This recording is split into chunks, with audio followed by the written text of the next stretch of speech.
Bonjour à tous, c'est Jean-Luc Haut sur sa chaîne YouTube. Aujourd'hui, nous allons parler de l'armurier italien Benelli qui a dévoilé un nouveau fusil conçu pour la chasse aux drones FPV. Peut-être que l'usage quasi généralisé des drones dits FPV n'est qu'un phénomène propre à la guerre en Ukraine et qu'il prendra fin avec elle. Du moins, c'est ce qu'a récemment suggéré le général Pierre Schill, le chef d'état-major de l'armée de terre CEMAT, dans un entretien accordé à Défense News en marge du salon de l'armement aéroterrestre de Satori. Je suis tout à fait mécontent de cela car je suis en désaccord total avec le général Schill, puisqu'il y aura d'autres drones kamikazes FPV et peut-être des drones kamikazes non FPV, mais surtout des drones kamikazes avec une intelligence artificielle, et on n'est qu'au début de cette révolution. Pour l'instant, c'est un instantané dans le temps. Aujourd'hui, l'épée, c'est-à-dire les drones aériens, est puissante, plus puissante que le bouclier, mais le bouclier va s'améliorer, avait estimé le CEMAT. Oui, mais bon, il y aura d'autres drones qui seront peut-être pas FPV, mais qui seront avec une intelligence artificielle, et ce n'est que le début. Pour le moment, la solution pour contrer les drones FPV est essentiellement technologique et repose sur des moyens de guerre électronique afin de brouiller leur système de navigation ou de couper la liaison avec les opérateurs.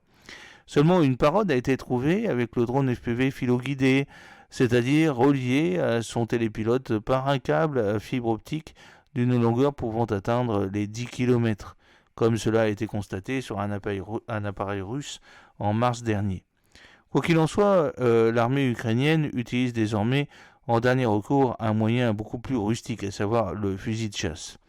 Elle a ainsi commandé le modèle Escort BTS-12 auprès de l'armurier turc Hatsan. Relativement courte, cette arme a l'avantage de pouvoir équiper les équipages de véhicules blindés qui sont les principales cibles des drones FPV. Il a été rapporté qu'ils sont responsables de 80% des destructions des blindés sur la ligne de front. Une telle arme fait également partie des moyens de lutte anti-drone mis en œuvre par les forces françaises en 2022. L'entreprise Imbert CTTS fit savoir qu'elle venait d'obtenir un contrat de 4,5 millions d'euros pour fournir au ministère des armées des fusils à pompe Supernova Tactical de calibre 12, produits par l'armurier italien Benelli, dont elle est le distributeur en France. Seulement, si un coup de 12, c'est-à-dire de chevrotine, peut effectivement déstabiliser et donc neutraliser un drone FPV, un fusil de chasse n'a qu'une portée très limitée, de l'ordre d'environ 50 mètres, ce qui était très peu pour contrer des appareils pouvant voler à une altitude d'environ 120 mètres avec une vitesse de 140 km/h.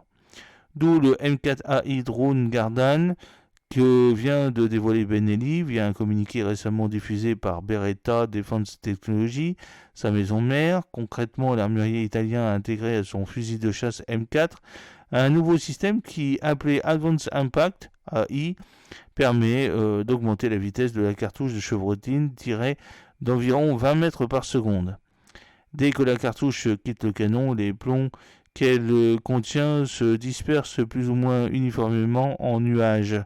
Augmenter la vitesse de sortie permet d'avoir un nuage de plomb plus régulier et donc une plus grande capacité de pénétration.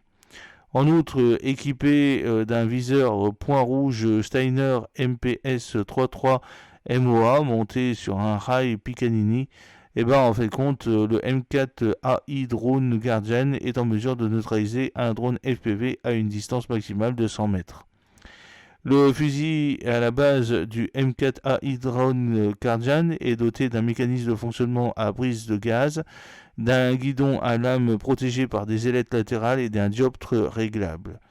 Le M4AI peut être muni de deux canons, l'un de 26 pouces destiné aux forces de protection, l'autre de 18,5 pouces conçu pour les fantassins.